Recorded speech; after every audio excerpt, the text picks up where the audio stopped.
It's Tuesday, so you know what that means.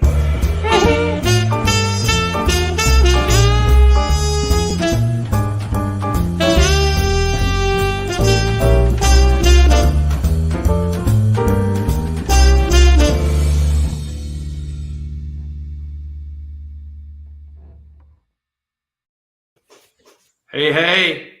For those who aren't yet sick of me from the broadcast earlier today with modeling for advantage, I was on there earlier today, and those guys were great. We have to talk about Wiley games to a whole new audience. So hopefully you got to watch that. But it's me and Steve now. Steve, what are you doing?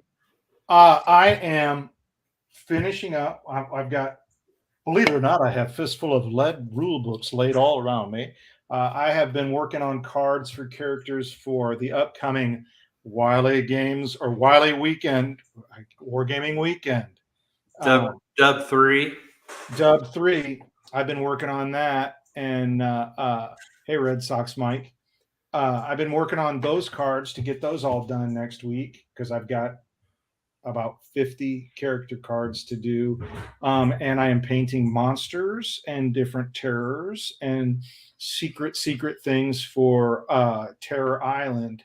And you're not going to be filming anything live for that, are you? Or are you going to be? I might. I'll probably walk around with a camera or something for once I can actually, since I am not putting anything on for Wiley War Games weekend.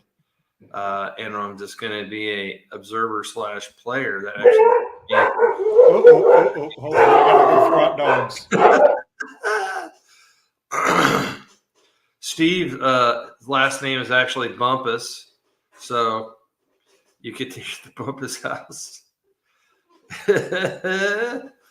Oh, if it's not, it's usually the mailman that they're losing it, or there's a dog somebody walking a dog down the street. But yeah, it's like I'll start yelling like the dad from Christmas Story, the Bumpuses. Well, we had while I was filming down here today, we had a snake down here in the gaming basement, but luckily my wife was able to snatch it. She can wrangle them snakes. She played a flute. Yeah, she played a flute till it came around. I was going to start. We just had recruits here. We did. And the return of recruits. Return of recruits after so much COVID time. So we showed up. We rolled deep. We had 8 tables at one time. It was well represented by Wiley Games. So this was Steve's Masters of the Universe game, and I printed off the snake idol for Steve to paint. He did it all classic cartoon style. And then we had the lovely underground tavern. That'd be awesome. That would be awesome. So the scenario for this game was you're inside Snake Mountain, the headquarters of Skeletor. Skeletor had gotten his hands on an ancient Grayskull tome that he was trying to translate. And if he got it translated within 7 turns, he would be able to gain access into Castle Grayskull and all its secrets. But much like any of the games go, I think it made it.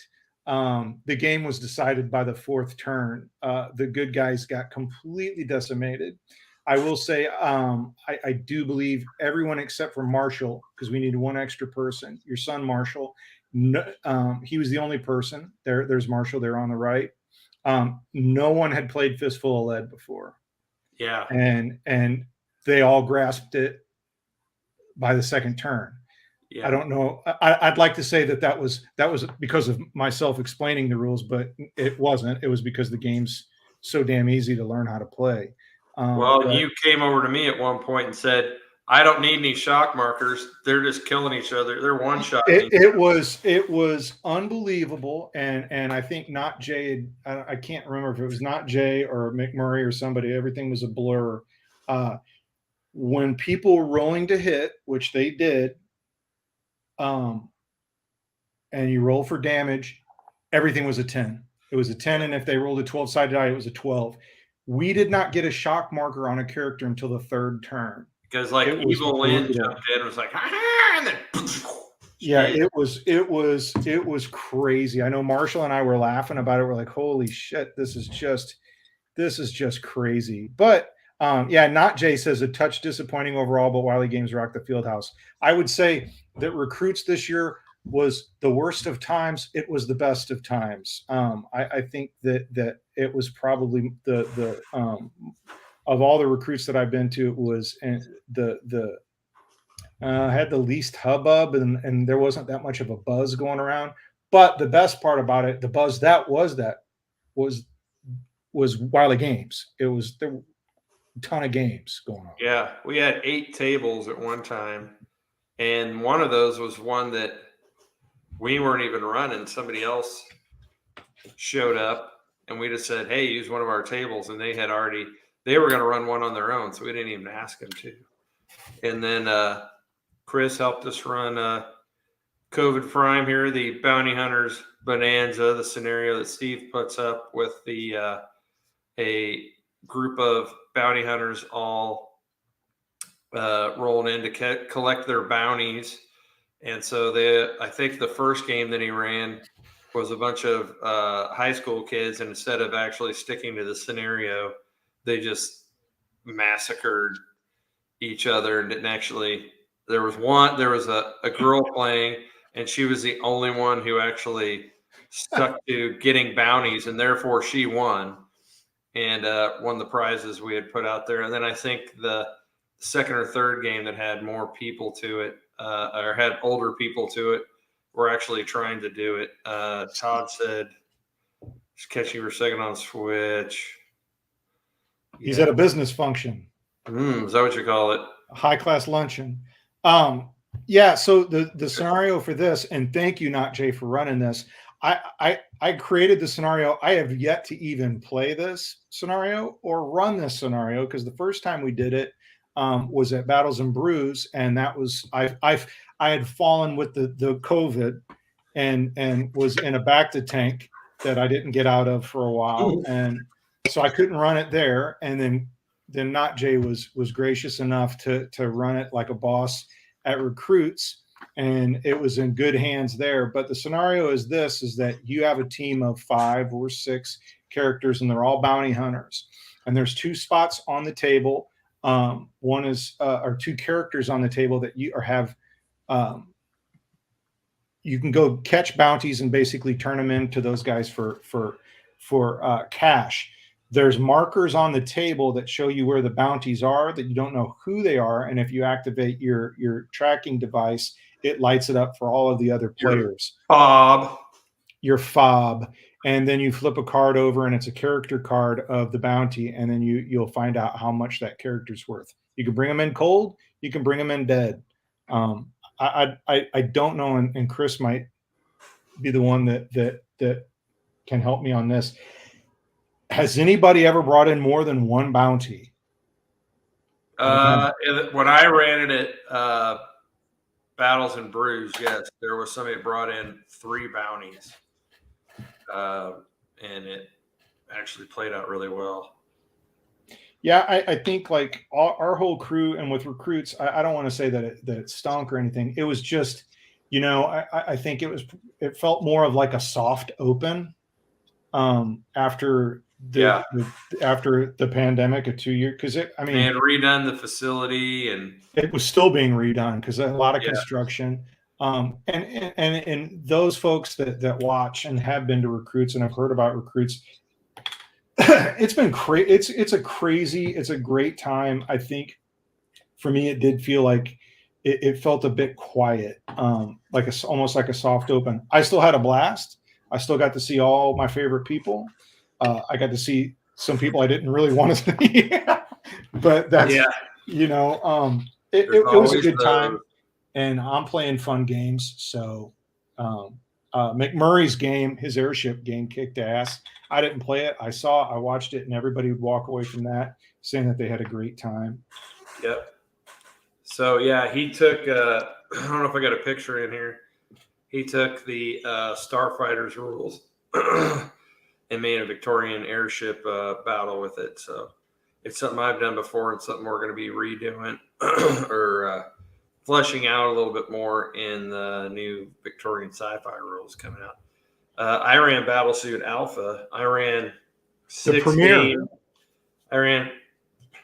games over the course of the convention, all with 6 players, which is out now with cards by Steve. And every single one of them ended up in a tie. Every single battle. Chris Clucky came out. There he is, directing everyone about. And he did his 28 or 54 millimeter French and Indian War. So you're seeing all the trees peeled back here.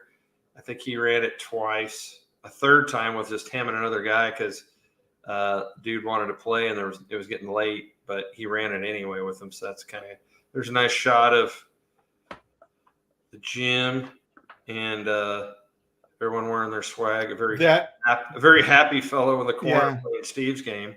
The guy in the corner. One of the Steve's things that he does for Masters of the Universe is when someone that has to play Prince Adam wants to turn into He-Man, none of the other characters can see him do it except for the characters that know that he is He-Man. And you have to stand up and yell, "I have the power." And by the power of Grayskull. Oh, by the power of Grayskull, I have the power. And he had a cane, so he lifted up his cane. By the power of Grayskull. I will say that they had a great time. The kid next to him, I believe, was his son. They had never played, and I know that when they got done playing, they bought a bunch of different titles. Yeah, they came over. They bought. That was the interesting thing is people's like, I really like that game. Where do I get it? And you have to go, well, this one's actually 3 different games in one, but here's a good start.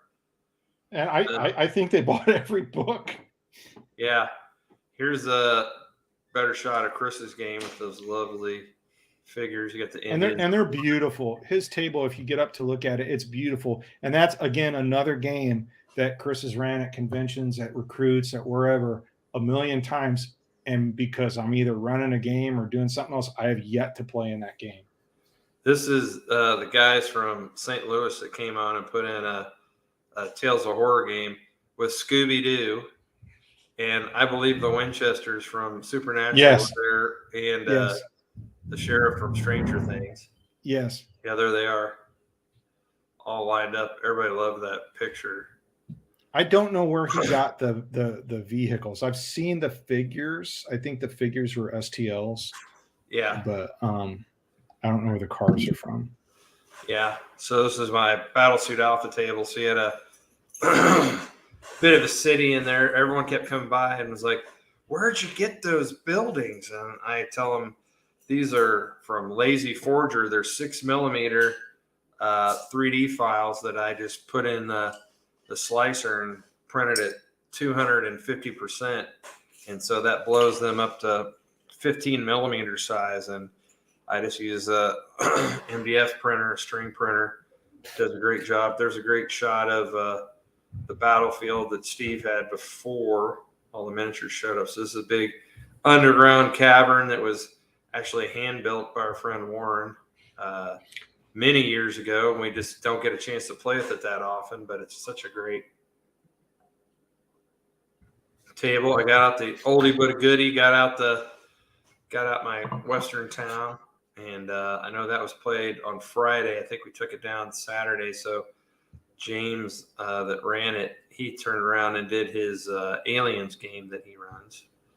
And most of the mechs that I used are from Dream Pod 9. They're a plastic kit because the Dream Pod 9 normal miniatures are crazy expensive, but I use some of those. And then infantry is from Micro Panzer and some action in the streets. Like I said, every one of these fights was a draw every time. They could get 2 of the 3 objectives, or each side could get 1 of the 3 objectives, but not 2 of the 3 in the time allotted because I kept it down to 4 turns. But everyone that played it really enjoyed it, so that made me feel good. And that's it for the picks I had. I know some other people took some. I didn't have a chance to do a live action one, so. But it was a good time. Me pictures, but I don't know how to put them on the thing. So McMurray's sending me pictures. I haven't. I'm gonna get them up here. I can hold them up to the screen. He's just now sending you. How good that game is. So yeah, so we got that. We just finished up, and then next weekend is Wiley War Games weekend, which is the convention in my house. So we'll have 4 to 6 tables set up, and everybody that's coming is gonna put on a game, and that's gonna be a fundraiser for our March to Victory in March. So now that Recruits is back alive, we don't have to worry about a fall convention, so we'll get another spring one under our belts before we do it. And as soon as I get done paint, I've got a laundry list of stuff to do for this next weekend. And as soon as I'm done with that, then I'll switch gears and get stuff going. I'd love to get stuff for the Last Outpost, Star Wars: The Last Outpost for March to Victory. So Steve's going to do that, which is a bunch of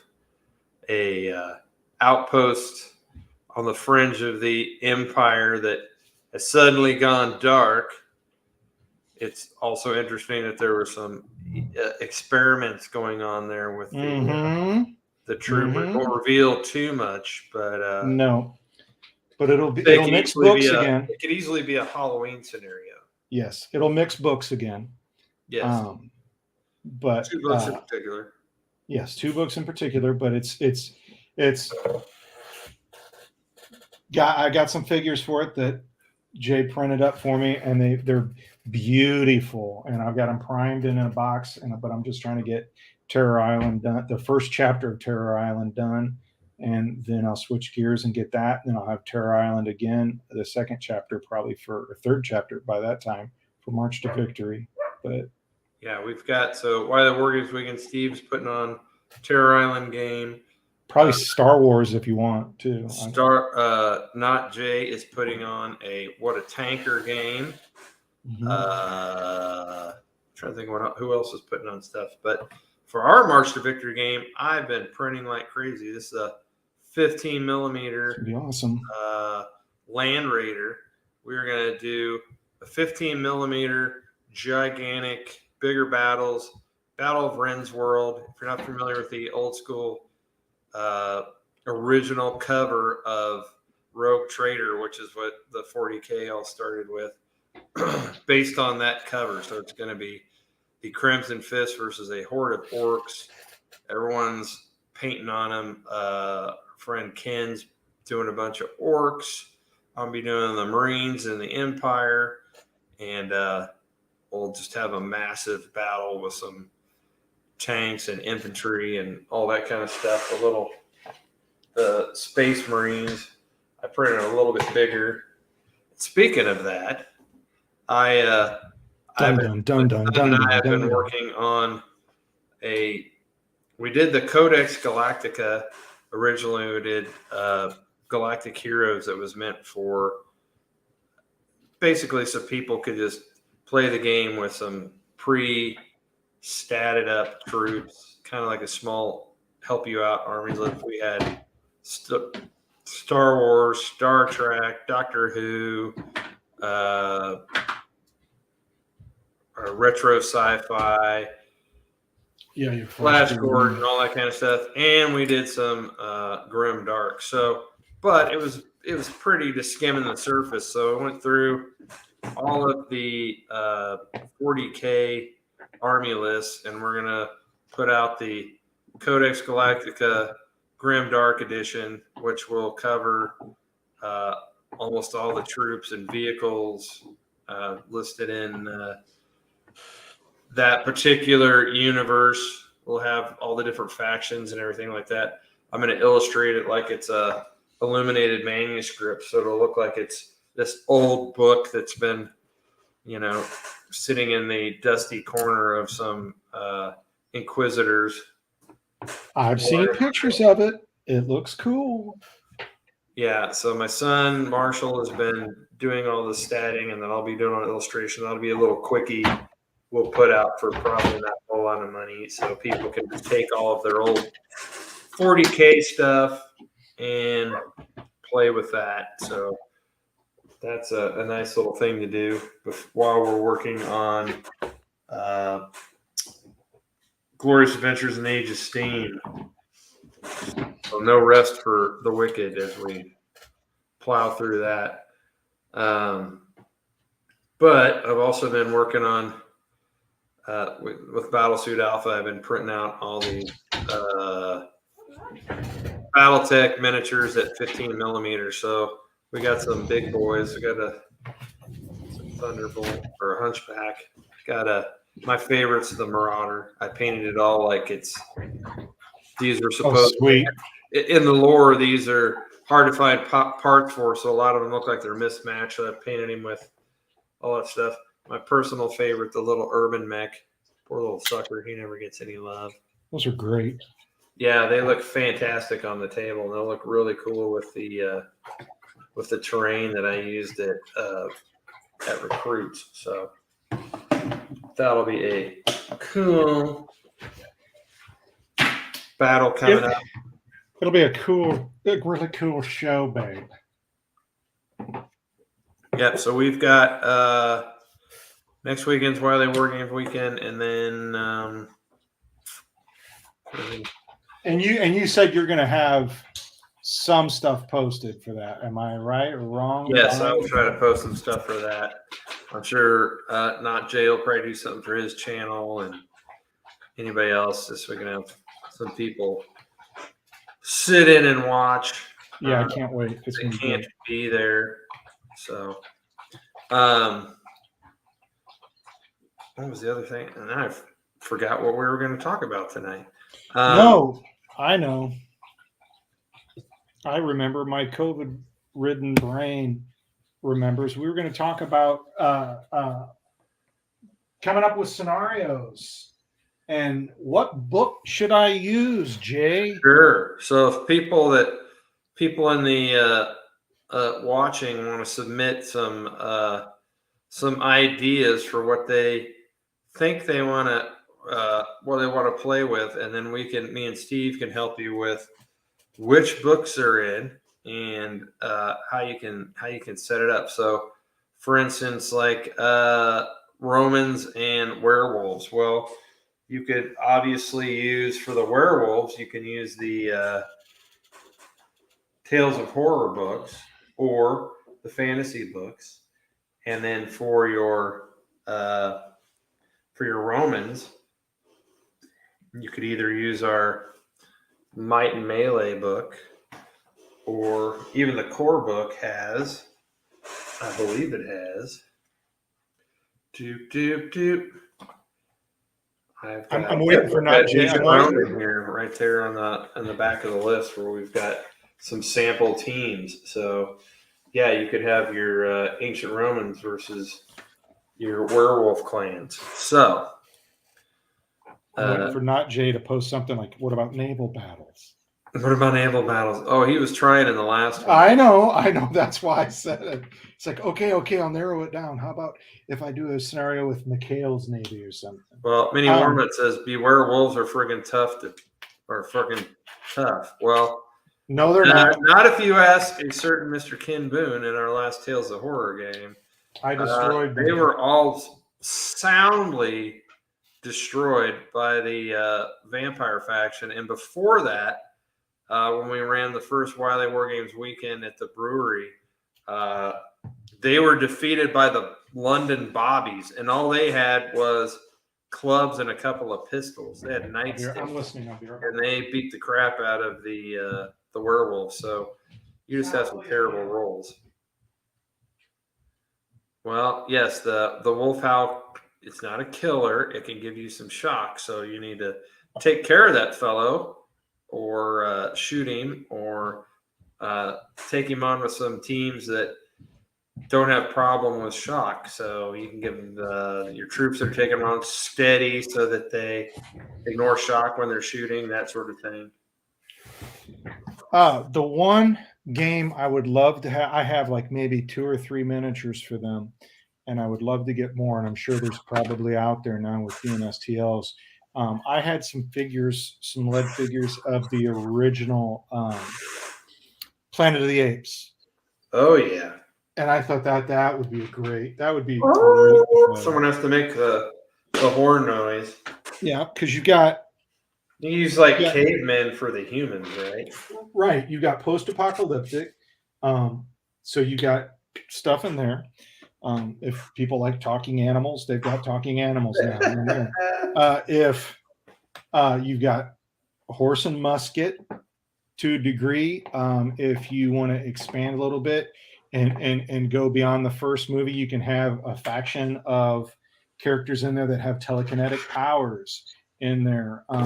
You got lasers, might and melee. But I would love, I love the original Planet of the Apes. But I just think that would be super cool. Have a little miniature bright eyes. Bright eyes. So yeah, Chris pointed out that you can give some of your vampire solace or whatever, then that wolf howl don't mean nothing. Well, don't the vampires have regenerate too, right? Well, it just depends. The heavier duty ones you can give extra traits to. They're about even when it comes down to it.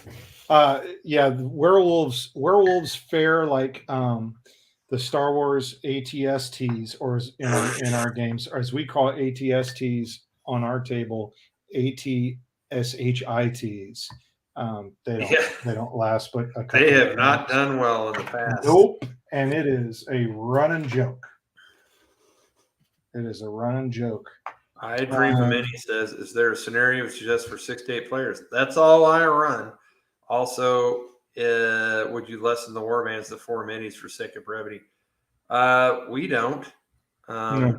Like all the con games that we ran were 6 to 8 players, and they were all rocking 4 to 6 miniatures. It all comes down to you as the GM keeping things rolling, making sure people aren't missing their cards, and go doing that.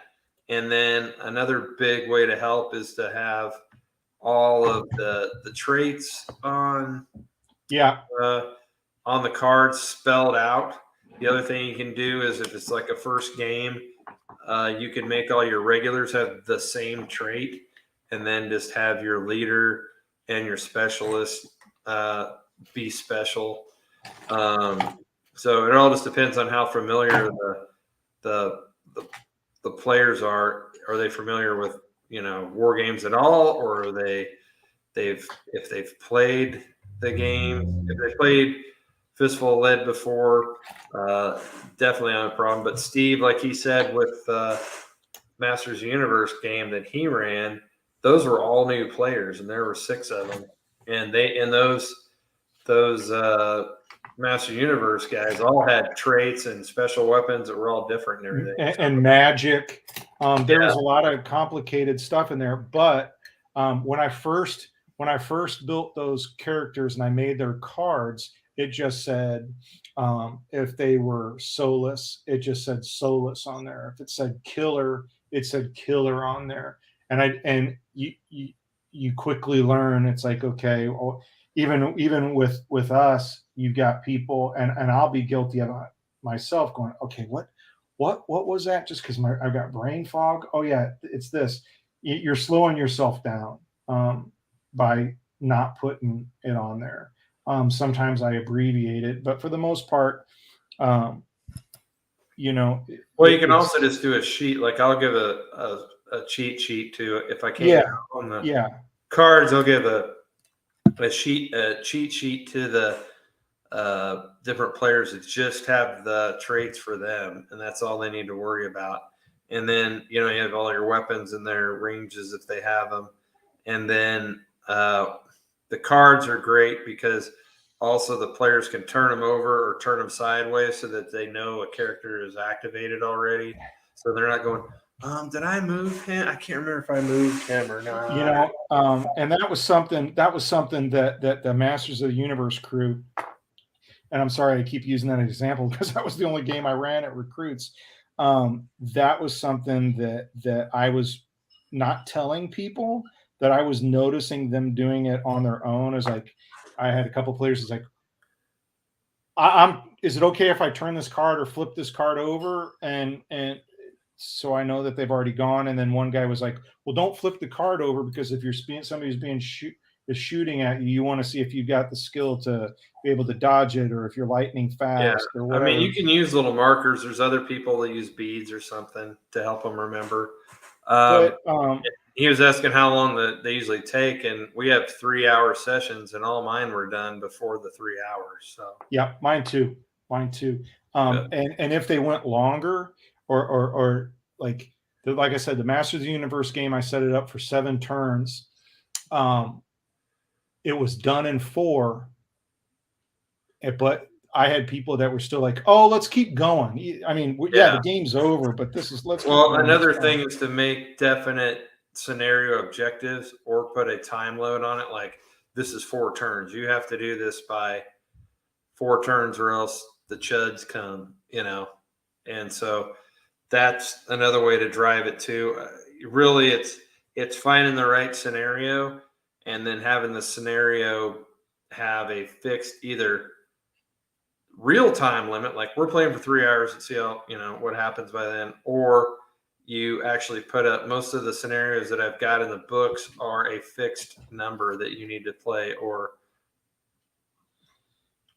right. I mean, it's like, it's like, okay, so like take 310 to Yuma, and you're using, and we've probably played that scenario too. You take 310 to Yuma, and that scenario basically can be used for a number of stuff. It's like you have this many turns to get there, and that's it. Right. You have a train or spaceship or something coming at turn 7. Yep. It's coming to get this character who's the bad guy. He is the target. He's the objective of the game. One side of guys, it could be 4 players on one side. It could be 4 players on the other side. It could be 1 player on one side, 1 player. The objective is to get this guy away from the captors before they get to X point. Yeah. Now, if it was Star Wars, you could say it's bounty hunters doing this.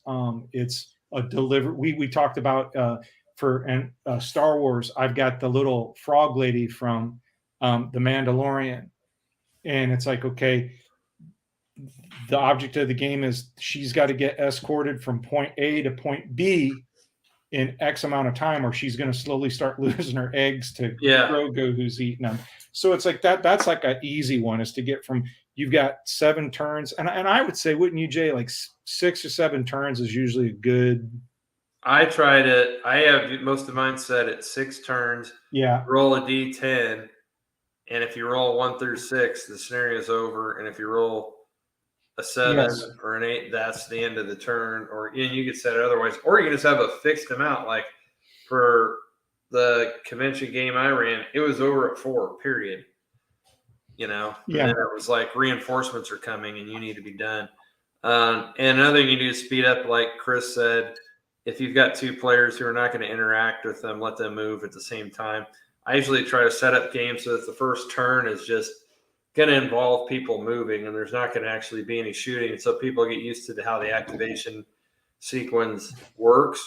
So they kind of wrap their head around it that first turn, and generally, if we both got kings, yeah, but you're over there, you're out of range, and this guy is over here and he's out of range, or you're both on the same side.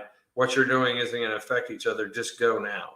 You can have players go at the same time, so that speeds up things.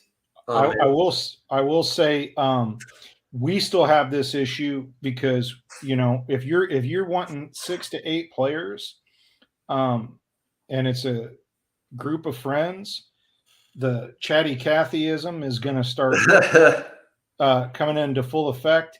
We've started instituting a rule at our tables, and is going one. We're going to call the card, going once, going twice. If it's jacks and you're talking about the price of pistachios to one of your best friends, and you've missed the call of the card, you're shit out of luck.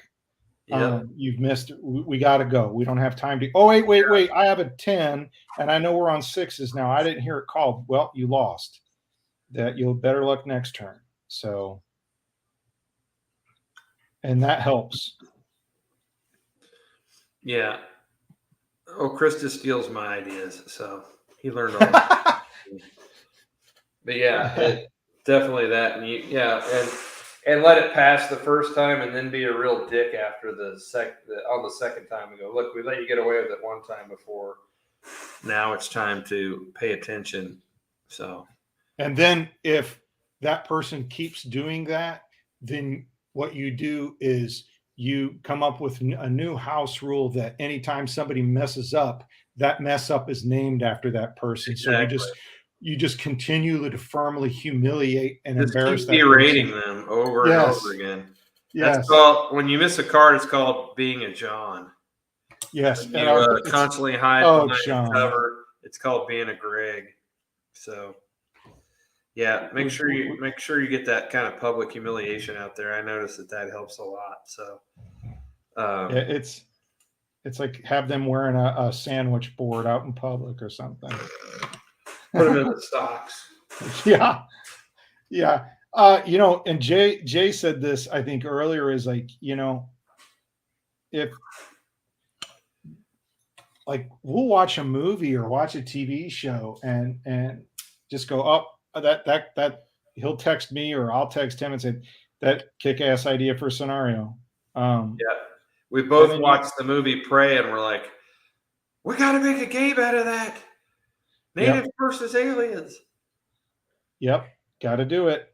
And we've got the figures. They just got to get painted. And that's the bane of our existence here. Or I'll watch a movie and I'm already thinking about how they trade it. I've been watching I watched the Cyberpunk on Netflix, and I've been wanting to do a Cyberpunk game.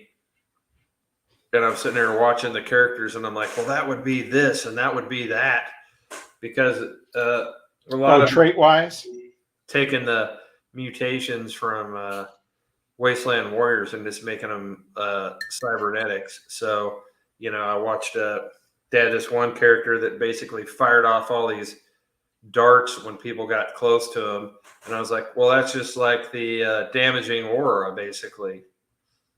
Or if you think about it, or like the whistling birds that the Mandalorian carries, I thought the brothers Arnold are working on a Cyberpunk. Yeah, they're doing stuff, but I'm working on the actual rules for them. Yes. But they've got a city created or something. Many Warm Up Prey is an awesome movie. I laugh at people who are like, it's just woke. It's too woke. It's like, then you didn't pay attention to the original movie. Not to give away anything. It's like you're not paying attention. Yep. No, it was good. Yeah, very good. So yeah, I've been watching several different shows to get ideas from for games coming up here. And then the other thing too is just taking some of the ones that we already have and just sort of thinking about them from a different direction. So I think I mentioned, like, in Wasteland Warriors, your apocalypse doesn't have to take place in the future. You could have your apocalypse take place in like Victorian period, and it's like after the Martians have been destroyed, but after the Martian invasion, but the world's all messed up, and they've ruined the surface world, and there's all those Martian tech is like mutated things, and so people live in like underground cities. So you're kind of mixing that Metro 2300 or whatever it is, 2023 underneath, mixing it with Victorian period. So they're gonna be fighting like giant rats, sort of like Necromunda, but with Victorian tech, or making the apocalypse happen during like the medieval time. So you've got, some sort of magic bomb or went off or something like that. So you've got mutants and knights basically, or undead and stuff. So the one I need to finish, and I don't have that much stuff to finish painting, is for Jay's Old West.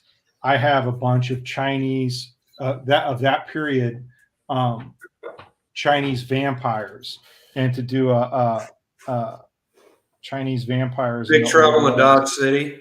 Yep.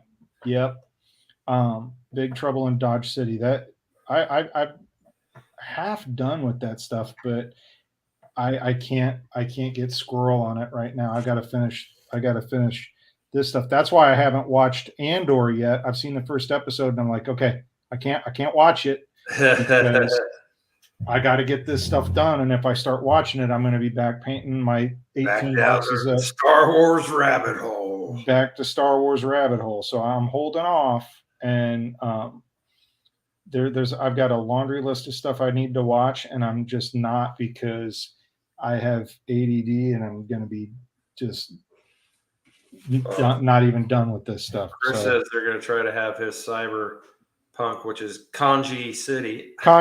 Yeah. For March to Victory 23. So get on it, boy. All I've seen is a couple. There's going to be some good stuff, and if you guys, you're warned now. Set your travel destinations for Kansas City.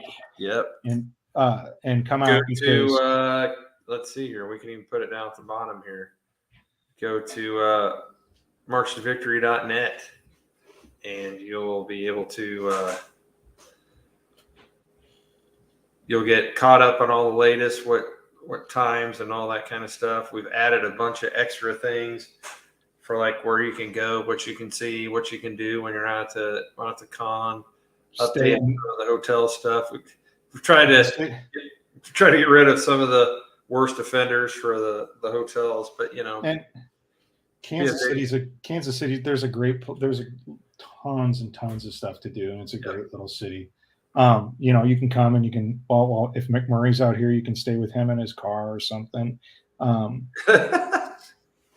Stay with him in his car. Stay with Pirate Pat out in his trailer. Oh God. Yeah. And if you come out to March to Victory, ask for a poop deck pappy. And it's not our official drink of the con. And I believe Mini Warm-Up might be coming out. Is that right? If we talked him into that? There's good tacos here. Yes, really good tacos. We'll take you down to the boulevard, get you some authentic, real good stuff. Yep. So that's going to be, man, there's going to be a ton of great stuff for that con. Hopefully I can avoid the vid. He says he just wants to step foot in Arrowhead parking lot. Yeah, football will be over, so that parking lot's all you're going to get. And if you lick the cement of the parking lot, you'll taste barbecue and stale beer and probably some vomit too. But yes, I don't know. Baseball wouldn't have started by then. Baseball sucks anyway. Oh, hopefully hopefully when you come out, Warm-Up will be here. So. Oh, he is? Good. Yeah. Good. Putting on a game or just playing? He's just going to show up and roll. Just walk around. Oh man, but we got some good food though too at our at our convention. It's not regularly con food. You're not going to get some microwave hot dogs and some stale chips with some liquid cheese. No. We've got the legit food there. Pulled pork nachos, that sort of thing. And every bite comes with a hug. Mm-hmm. Exactly. But yeah, and then we should have some more stuff, some more games, and we're tinkering with having a board game section in there too. But right now we're trying to concentrate on being the wargaming convention, not the everything convention. No furries or anything yet, unless you count Warlet.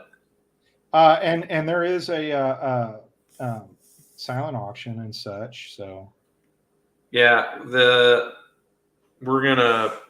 Oh, Chris said the beans were amazing.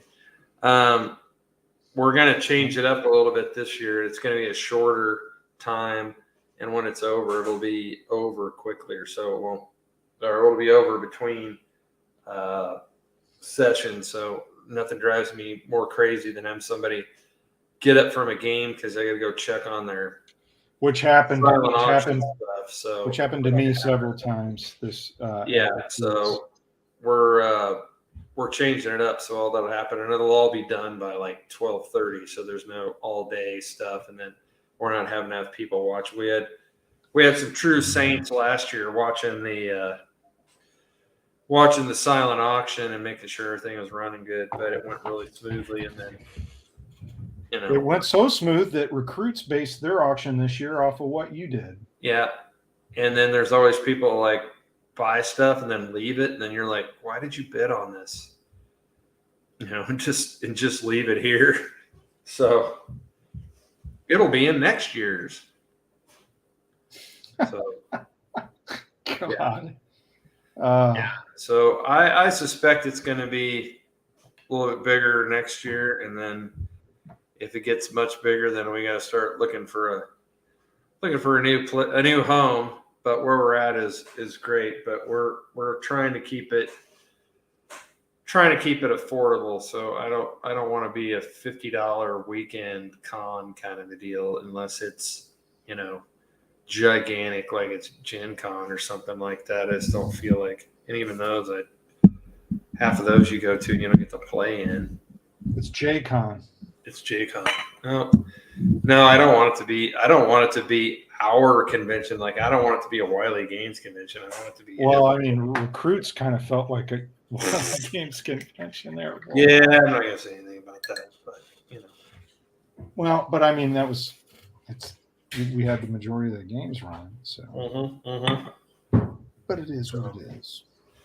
Yeah. So if anybody's got any other the questions about setting up games, and the reason this came up with is, or reason why this subject came up is because I got an email from a guy that was asking me about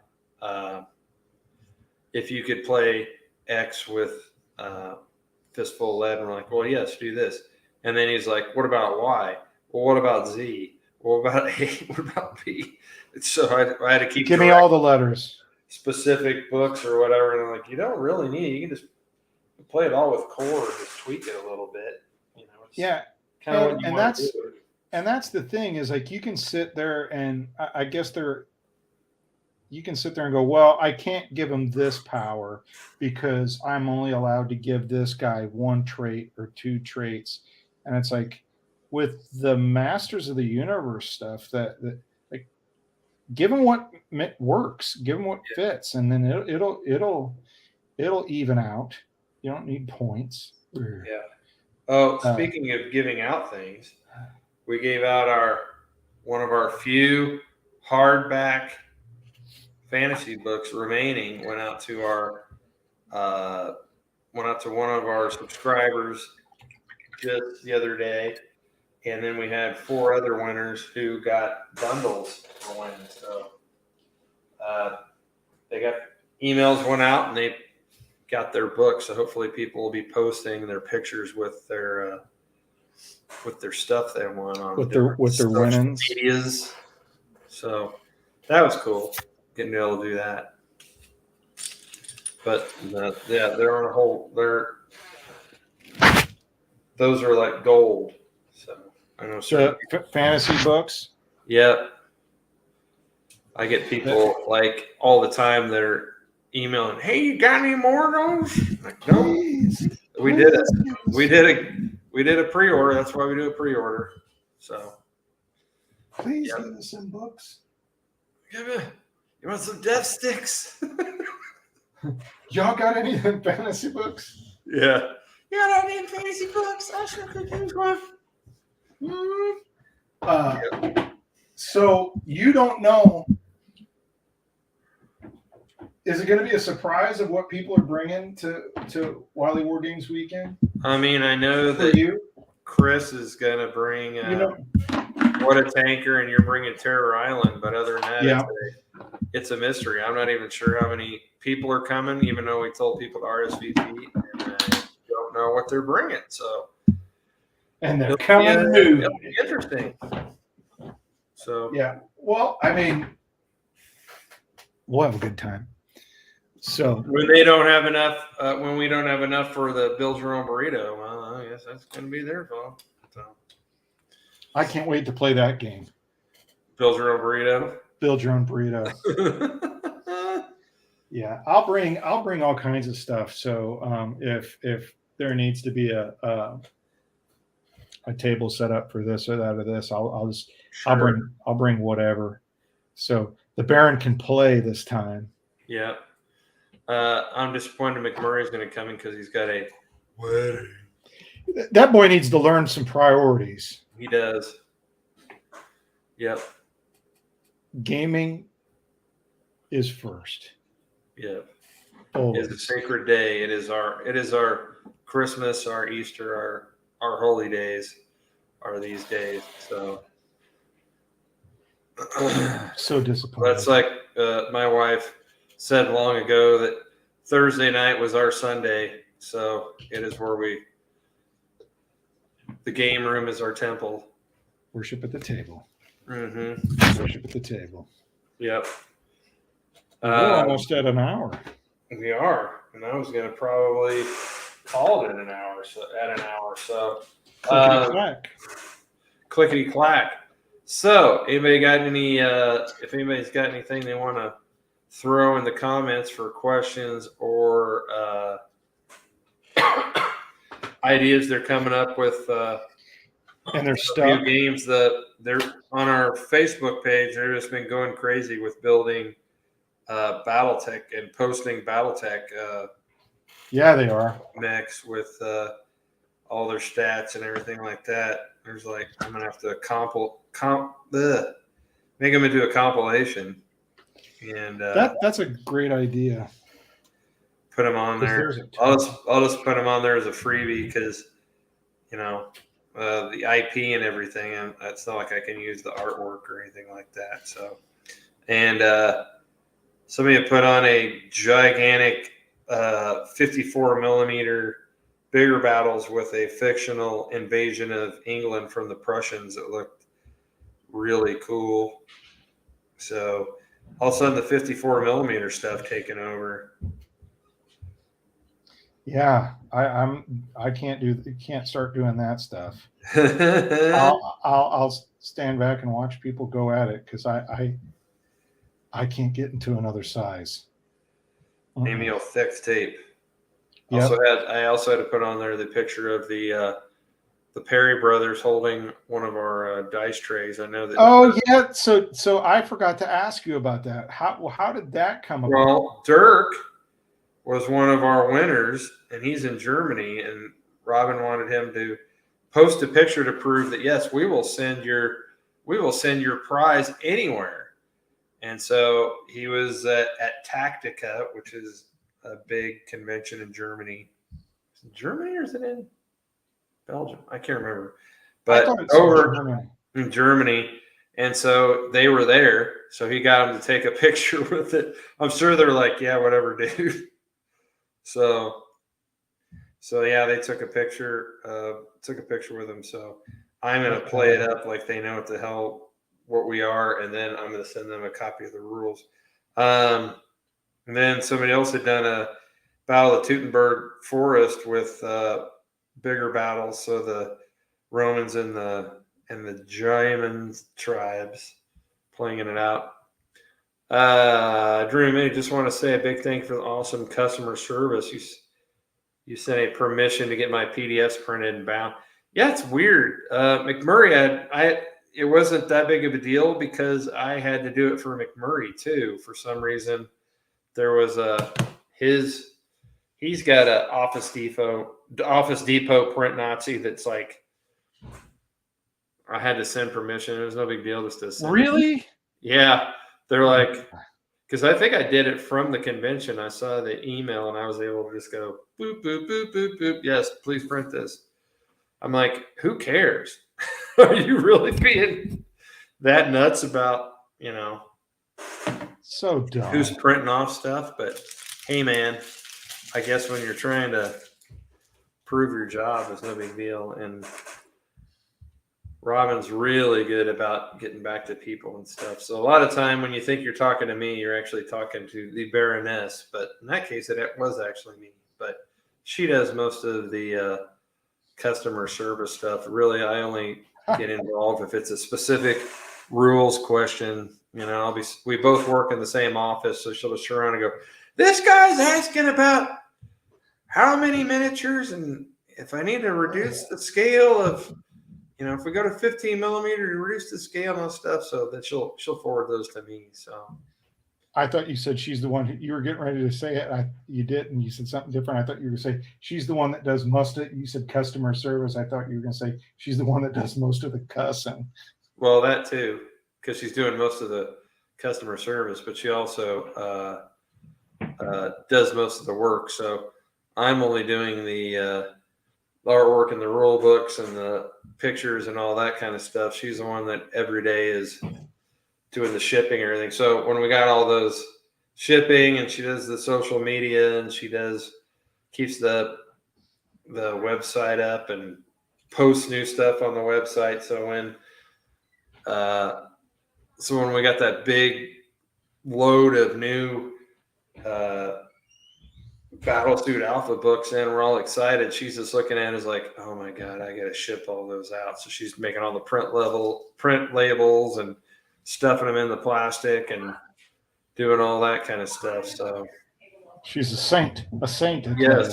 But she's also the one that was like, hey, we should do a convention that's of our own, and we'll call it March to Victory. And she's also the one that was like, let's do Wily War Games weekend and all this stuff. So like you're kicking, saying no. No, I'm just saying it's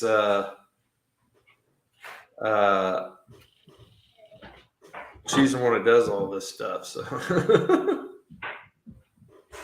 and you're just like, I want to sleep. I want to sleep. No. Yep. I get it's that's the whole thing was people talk about having your own business, and we're doing this, and it was the couple of days before recruits, I'm sitting there with a pair of scissors cutting out all the headers for the bags of stuff, and taking a hole punch and staple them in there and hole punching and stuff. And like, this is glamorous. And you're never really not working, even on a Sunday, we're filling orders or answering questions and stuff like that. So, but that's, it's hard out there. It's hard out there for a pimp. The dream. Yeah, pimping ain't easy. It ain't easy. So, all right, we made it a whole hour, Steve. Clickety clack. All right. Well, go put up all this stuff. We got a week off before Wily War Games weekend, and this Thursday is a role playing night, so there won't be any videos for any of that, but we will have some stuff I'm sure for Wily War Games weekend. You can see all the fun stuff, or not. Keep an eye out. Unless you get angry about FOMO or something, don't watch it. So, all right, we are going to sign off for the evening. See ya.